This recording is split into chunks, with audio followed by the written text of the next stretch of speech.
What is up, YouTube, and welcome back to another Fridge Financials video. And in today's video, a little bit more of a controversial topic, I guess, a controversial article in today's video, and it's talking about how a majority of economists say inflation would be higher under Trump compared to President Biden. So, if you're excited for today's video, or just want to hear different perspectives, of course, feel free to like the video, subscribe to the channel if you've not already done so, and turn on the bell notifications for all future uploads. Now, full disclaimer before we get into this, I do not lead on either side, Republican, Democrat, I don't go on either side of it. The point of this article here is to bring forth the idea of economics, the U.S. economy, and how it ties into presidential campaigns, into elections, and everything else. So my point is to not, be like, hey, this person's right, this person's wrong. Just to bring different perspectives. I know the comments kind of get a little crazy sometimes. Feel free to leave your comments and your opinions down below. But again, my focus here is not to be like, this person's right, this person's wrong. It's just to look at the facts, look at the numbers, and kind of bring information to people that maybe you're not really aware of. So without further ado, let's get into it, all right? So, as you will see here, a majority of economics surveyed by the Wall Street Journal said former President Trump's policies would be more likely to reignite inflation than President Joe Biden's.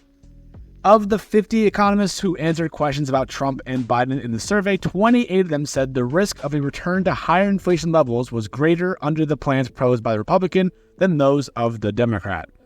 So, again, the economists, they listened to Trump's proposals, some of that, and they've used that to kind of be like, okay, what could that mean for our U.S. economy going forward, right? If he's in office and he puts these plans into action, what does that possibly mean? And 28 of the 50, so more than half of the economists who were in the survey said that there's more of a risk. Keyword is a risk, okay? There's a risk of inflation going to higher levels. It's not guaranteeing it. It's not going to happen, like, per se. It's not going to be like, oh, yeah, absolutely. It's a risk that there's a bigger risk of inflation going higher. That's all it is, compared to what Joe Biden's been doing, okay? 8 of the economics said the inflation would be worse under Biden, and 14 said there would be not really much change as a result. So 28 say Trump will be worse with inflation going higher. In that aspect, just in that aspect of inflation, Biden was 8, 14 said, doesn't really matter. And the thing is, again, these are projections, right? These are predictions, estimations. We don't quite know what's going to happen until we are actually in the time period of it and seeing what happens as a result.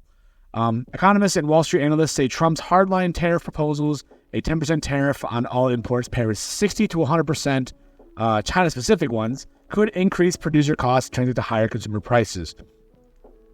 So again, essentially what this is here, we were talking about. So a tariff essentially is it's like basically like almost in terms of a tax that the producer has to pay a little bit of an extra tax in order to have their goods imported into the U.S. So 10%. So for example, say it costs you, $1,000 to import in this. Now it's going to be $1,100 to import it. So that means that the producers are paying more to have goods imported into the U.S. And what the economists are saying here is that think about how supply and demand works, think about inflation, think about all these different data that we look at for, the economy and stuff like that. If producers have to pay more, what does that mean for the consumers? What that means is that if these producers are paying 10% more, somebody from China is paying 60 to 100% more, which is extremely high, right? Basically almost doubling your import to the U.S., they have to offset that somehow. How do they offset it? They increase the consumer prices.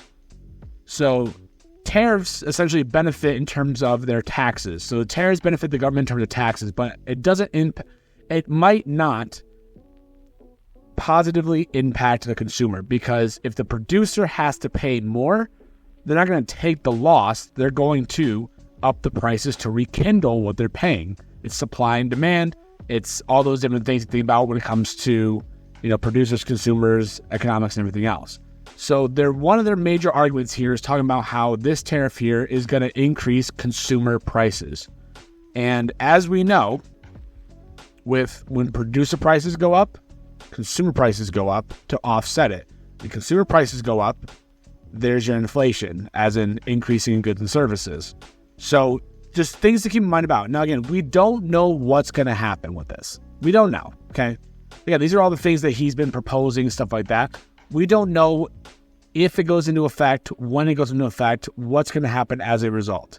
Maybe it doesn't do it as much. Who really knows? And we're going to talk about both sides, of course, because, again, I always want to try to compare both sides to talk about everything. I have different articles to talk about and to think about and kind of go from there. So, yeah. Trump also wants to crack down on immigration, which could cut off the stream of immigrant workers who have buoyed the strong U.S. labor market without rekindling inflation. Meanwhile, the several economists who saw Biden as a bigger inflation threat cited larger spending packages. And, as we know, again, putting a lot of money overseas into those conflicts and everything else like that, trying to keep things at ease, is a big thing. We had the what was the other one that came out recently? I'm trying to remember what it was. Infrastructure one went out recently. I know that one was a lot of money. So they're talking about how one side is if you increase your taxes for imports, it's going to increase consumer prices. The other one's saying if you just keep spending money, just keep printing money and spending it, that also just creates a lot of inflation. It's just like what happened with the pandemic and COVID-19. When those stimulus checks went out, Trump initially said $600, and then Biden made it $1,200. And that printed out more money. The more money you printed out, again, it devalues the dollar, again, which means that things are going to cost more as a result, and those kind of things. So those are kind of like the major two sides to look at here, is that if Biden just keeps spending, we're going to have higher inflation anyways. And if Trump does these kind of things here, it's going to increase consumer prices and everything else. But that's what this article is really focusing on here. Still, 51% of economics, so it's very close actually, 51%. In the Wall Street Journal survey, estimate the federal deficits will rise more under Trump, who has proposed making his first-term tax cuts permanent. Meanwhile, 22% of economists say the same for Biden. So only 51% and then 22%. And I'm guessing whatever's left over is like they don't really see much of a difference for that one. So this article goes into more about consumer price and everything else. I like this article that CBS News did about it because they covered a lot of different things here. They're trying to cover both sides of it, which I think is good. Let's take a look here and see what we're talking about. So, I guess they're calling it Trumpnomics. So just like we had Bidenomics, then we have Trumponomics, I guess. So again, Trumpnomics essentially is a combination of tariffs, tax cuts, and crackdown on immigration are likely to cause a flare of inflation, according to many Wall Street economists. That would be a painful outcome more for consumers and businesses sapped by more than 2 years of surging prices. Again, we want to get closer and closer. The Fed's goal is to get to 2% inflation per year. So prices will still go up, but 2% is what their goal is. But experts warn that Trump's economic policies could cause such progress to stall and even reverse. They note that tariffs effectively act as a consumption tax. Again, increasing the cost of goods imported into the U.S. costs the business typically pass on to consumers. Just like I said, consumers have to pay more because the producers are paying more. Producers are paying more because of these tariffs. Meanwhile, the sharp corporation tax cuts Trump has floated would act as an inflationary fiscal stimulus. Another central plank, deporting immigrants could force employers to pay higher wages to attract a shrinking pool of workers, also adding to pricing pressures, economists told CBS Money Watch. In such a case, the Fed could be forced to keep its benchmark rate higher for longer, causing more pain for consumers and businesses seeking mortgages, auto loans, and other credit products. So essentially what they're talking about here, again, especially with the deporting of the immigrants part, because again, that's one of the things he's also been focusing on, could force employers to pay higher wages to attract a shrinking pool of workers. So if that is the case, right, and these people do end up getting deported and everything else, the problem is that, again, a lot of people are going to be losing some workers and the workforce is going to shrink. When the workforce usually shrinks, in this aspect here, they're going to have to try to make it more appealing to say, hey, don't go work for this company, I want you to work for my company. Because your pool of workers to pick from is going to be smaller because there's less people looking for jobs. So instead of saying, hey, you're going to go work at Home Depot for $20, Lowe's might come back and say, I'll pay you $25 to make you come work for me. I need somebody to work for me. I'll pay you $5 more an hour. And it comes like that kind of like bidding war back and forth, which means, again, that companies got to be paying more in wages to then, have people work for them. And then after that, since they're paying more wages, they're losing money by paying more to their workers. They're going to increase prices. So that's kind of what their idea is of thinking that when you shrink the workforce, You have to raise prices and wages to get people to work for you, which means you have to raise the prices of your products to then offset that. That's, again, another argument about the deportation and of immigration and stuff like that. If consumers are upset now, they will be hopping mad a year from now about inflation if Trump wins and enacts his policies. This is a chief economist of Moody's Analytics and co-author of June report on the macroeconomic impacts of either a Trump or Biden win November. Zandy, who has previously advised presidential candidates from both parties, says he's not advising either campaign in the current ways. Okay, cool. This is talking about inflation and everything else. Right now it's at 3.6%. No, they're saying actually it's going to increase to 3.6% in 2025.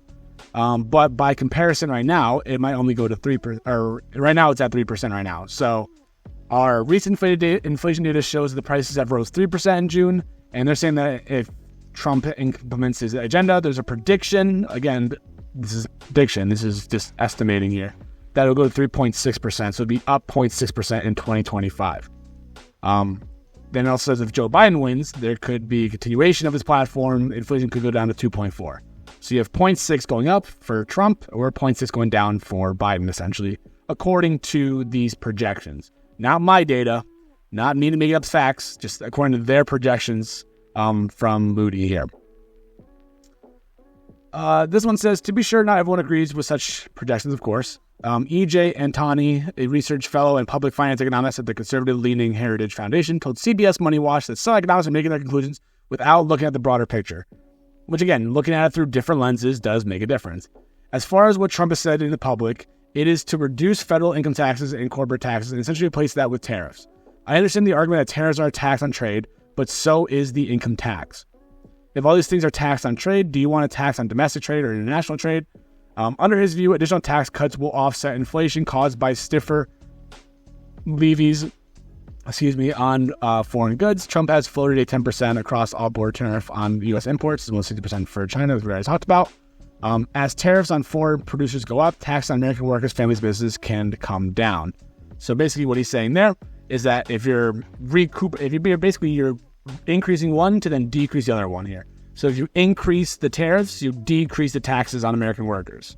So that's the broader picture, because the tariff does increase consumer prices because it'll increase the producer ones, but it could reduce taxes for the American workers, families, and businesses that can come down. So they kind of offset each other is what his argument is here. So the other person didn't talk about that. They talked about just what tariffs do to the consumer prices. This person talks about how you have more money coming to you because taxes will be lower. So, which would be nice, right?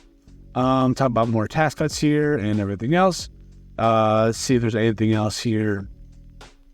Tax cut, let's talk about that. So who pays tariffs? This is a huge thing to think about also.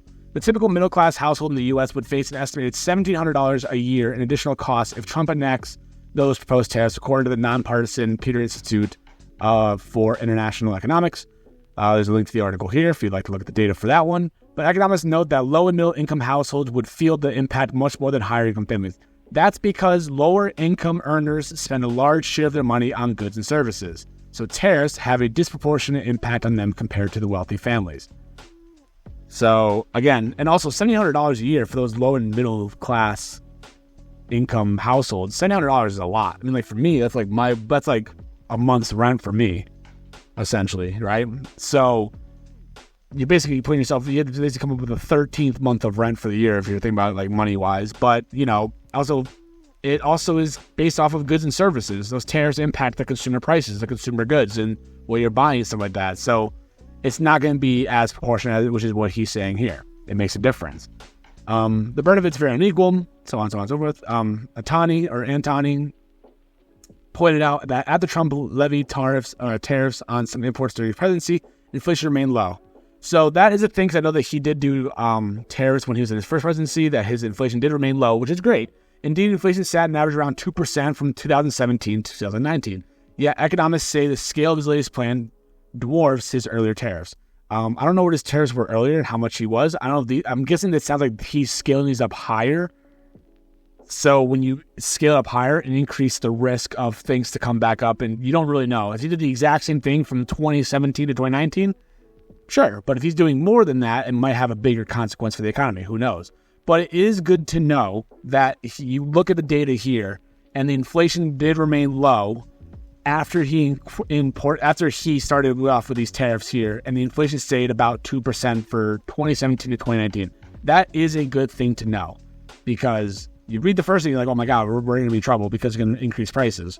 But the fact that it still stayed relatively stable and about the same means that these tariffs might not have as much impact, but we don't know because they looks like they're going to be larger than his first ones. What he's proposing as tariffs is way beyond anything he did in the first administration. He's proposing blanket tariffs on all imports and especially severe tariffs on China that passes on to consumers immediately. So obviously we don't really know. And then the last part here, again, looking at both sides again, of course, again, we're trying to cover both sides here about what it does, what can it impact, is it good, is it bad? Not my opinion on anything, just looking at facts here. So again, if you made this far in the video so far, just make sure you smash the like button, subscribe to the channel. Feel free to leave your opinions down below. But again, keeping it civil, keeping it, just normal conversations. I like to learn different perspectives from people. Anyways, a surge in immigration has expanded the U.S. labor force at a time when it's facing demographic challenges such as the aging baby boomer population, which has helped. So again, the immigration has helped out with job market and everything else because the aging baby boomers, the population is going to be retiring and everything else. So we need workers. So it's been kind of helping out. But Republicans want to deport millions of immigrants, in action that could disrupt the economy and labor market. Deporting people is going to be a hit to both supply and demand. You would deport people who are working and spending money in the economy, so growth will slow. So if you were to deport the immigrants here, if you were to deport these people, right, and say, hey, you're not allowed in here anymore, whatever the case is, you're taking out workforce and you're also taking out this idea of having people spending money in the economy, which, again, would slow the growth down. And again, as economics always say, we want to grow our economy. We want to make sure we have a thriving economy and it's growing and everything else. And doing this would hurt our growth of the economy. It's going to slow down because there's not as much spending, there's not as much work going on, so it slows the economy. That's the argument for one side, okay? And my guess is that it's a Democratic viewpoint of it. The other side, which is more Republican, is from, again, this guy, Antoni, who notes that immigrants drive up costs for both the federal government and at the local level, which would be eliminated if they were deported. So again, he's focusing on that broader picture, that these people, that the immigrants here are supposedly driving up the costs for both federal and at local level. And if if they are deported, then they will eliminate these extra costs, which means there's more money around to spend for whatever the case is. Two sides to it, of course. Now again, I don't lean either way here in this whole case. I'm just looking at both sides here. It's interesting to hear different arguments because in politics and economics, there's always two sides to everything. So that basically covers essentially, looking at both sides here about some economists are saying that inflation is going to be higher with Trump. Some people are saying it's not going to be higher with Trump. Again, this is one of those days where only time will tell. And again, as a reminder, I don't want to go either side here. I'm just reading over what these people are talking about here, trying to summarize and try to get a viewpoint of it, try to see through the lens of what they're talking about here. So, made this far in the video. Hopefully you enjoyed it and you subscribe to the channel if you've not already done so, and smash the like button if you've not already done so.